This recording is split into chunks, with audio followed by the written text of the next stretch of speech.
www.999wefm.com. WeFM News, online, on demand.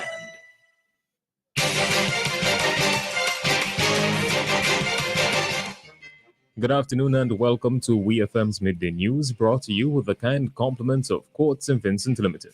Jump in the line this carnival season with Quartz Ready Cash. Get a loan of up to $20,000 to help you get ready for the road. Plus, with any loan of $5,000 or more, we will pay your first installment. Also, you pay zero deposit and you get cash in hand in as little as 24 hours. There's nothing to pay for 60 days and we have the most flexible payment terms. Don't miss the vibes this carnival. Call us at 456-1325 for more information or visit www.readyfinancecaribbean.com. Conditions apply. Quartz Ready Cash. Ready when you are. Welcome back to WeFM's Midday News, brought to you with the kind compliments of Court St. Vincent Limited. I am your presenter, Rajiv Providence. First, on the local scene. This week, the Ministry of the Public Service, Consumer Affairs and Sports is hosting the week of activities to celebrate Public Service Day today, June 23rd, 2022, under the theme, Charting Our Road to Recovery, Affirming the Sustainable Development Goals. At the church service that kicked off the week of activities on Monday, Minister of Public Service Frederick Stevenson expressed disappointment at the low level of representation at the service. I know that the Ministry of the Public Service, the PSRU unit, has been very busy over the last couple of weeks preparing for this activity. I know what I'm going to say next, but I'm going to say it anyway. Some people may vex with me. I'm a civil servant too, having joined in 1988.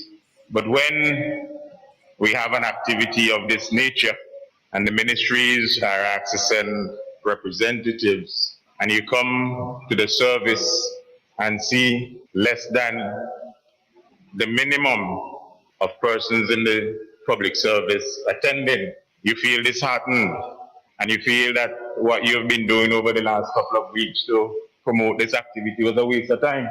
I don't know how some people feel, but that is how I feel. And if I feel so, that is my own feeling. Unfortunately, Minister Stevenson's disappointment with attendance did not end there, as later this week at the Public Service Week public speaking competition, he yet again voiced his dissatisfaction at the event's turnout. If persons don't see it fit to want to be a part of what the government of St. Vincent and the Grenadines and the governance of St. Vincent and the Grenadines is all about, it speaks volumes. It saddens sometimes, and it's really heartbreaking when a department and a ministry and persons in that ministry put forward program of activities and you see persons not interested. It tells you something. There's a lot of work to be done, and I hope that after tonight and after this week of activities, when we go back to our several ministries, persons and in the leadership would sort of say to themselves, my department, my ministry has not been part of what the public service is all about. And that was the Minister of the Public Service, Consumer Affairs and Sports, Frederick Stevenson. The Royal St. Vincent and the Grenadines Police Force has launched an investigation into a video being circulated on social media showing a man attempting to solicit a 13-year-old student from the Republic of Trinidad and Tobago. The RSVGPF in a statement disassociated itself from Mr. Ricardo Robin, the man who was allegedly in the video and whose Facebook profile states that he is a police officer. Police said that Robin is not a serving member of the RSVGPF and was never enlisted in the organization.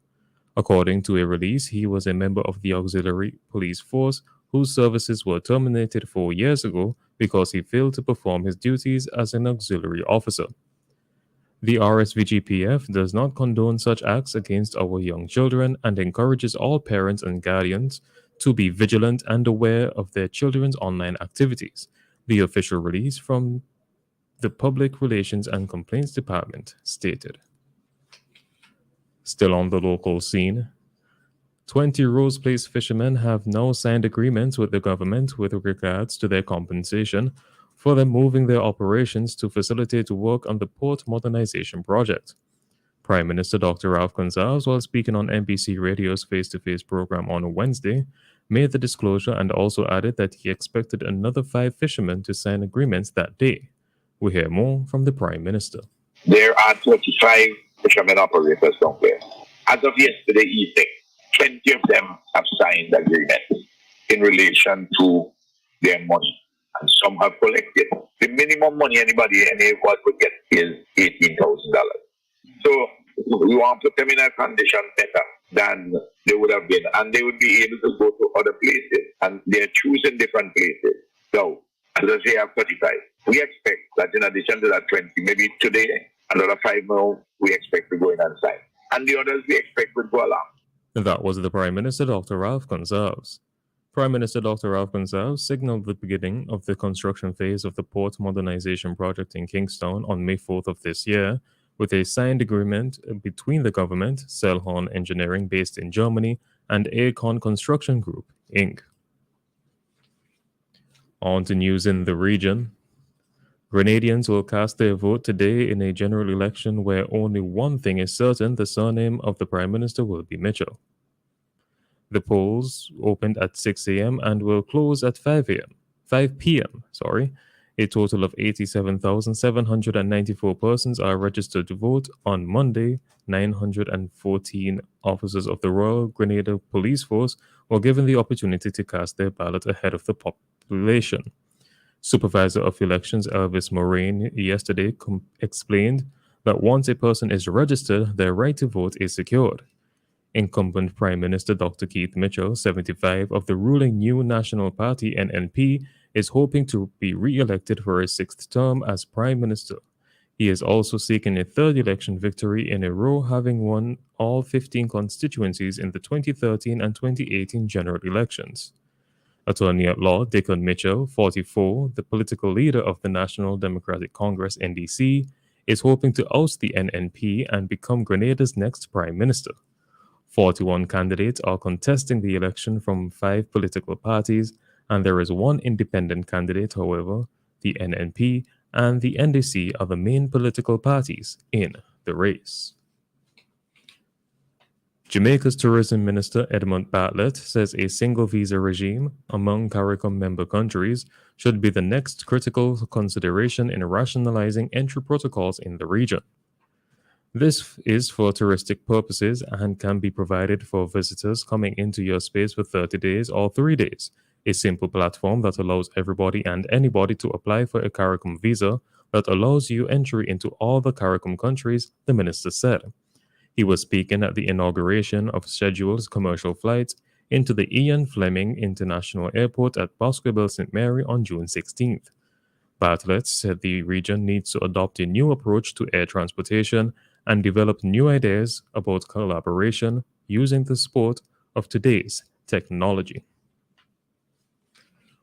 On the international scene, a police chief accused of botching the response to the fatal shooting of 19 school children and 2 teachers in Uvalde, Texas, has been put on leave. Pedro Pete Arredondo, head of the school district police force, has been blamed for law enforcement delays in confronting the gunman. Defending his actions, the 50-year-old has said he did not think he was the official in charge at the time. Public anger has risen as more details of the May 24th attack emerged. State lawmakers are investigating why police waited for more than an hour outside the Robb Elementary School classroom in which the assailant had barricaded himself before a team made entry. School District Superintendent Hal Harrell said on Wednesday he had placed Mr. Arredondo on administrative leave, effective immediately, citing the lack of clarity that remains and the unknown timing of when he will receive the results of the investigations. And finally, in sports, 8 medical personnel are to stand trial accused of criminal negligence in the death of legendary Argentinian footballer Diego Maradona. A judge has ordered a culpable homicide trial after a medical panel found Maradona's treatment was rife with deficiencies and irregularities. Maradona died in November of 2020 of a heart attack in Buenos Aires at age 60. He had been recovering at home from surgery on a brain blood clot earlier that month. A few days after his death, Argentine prosecutors launched an investigation into the doctors and nurses involved in his care. This has been WEFM's Midday News. I have been your presenter, Rajiv Providence. Join us again at 3 p.m. for WEFM's 3 p.m. News. WEFM's Midday News is brought to you with the kind compliments of Courts St. Vincent Limited. Jump in the line this carnival season with Quartz Ready Cash. Get a loan of up to $20,000 to help you get ready for the road. Plus, with any loan of $5,000 or more, we will pay your first installment. Also, you pay zero deposit and you get cash in hand in as little as 24 hours. There's nothing to pay for 60 days and we have the most flexible payment terms. Don't miss the vibes this carnival. Call us at 456-1325 for more information or visit www.readyfinancecaribbean.com. Conditions apply. Quartz Ready Cash. Ready when you are.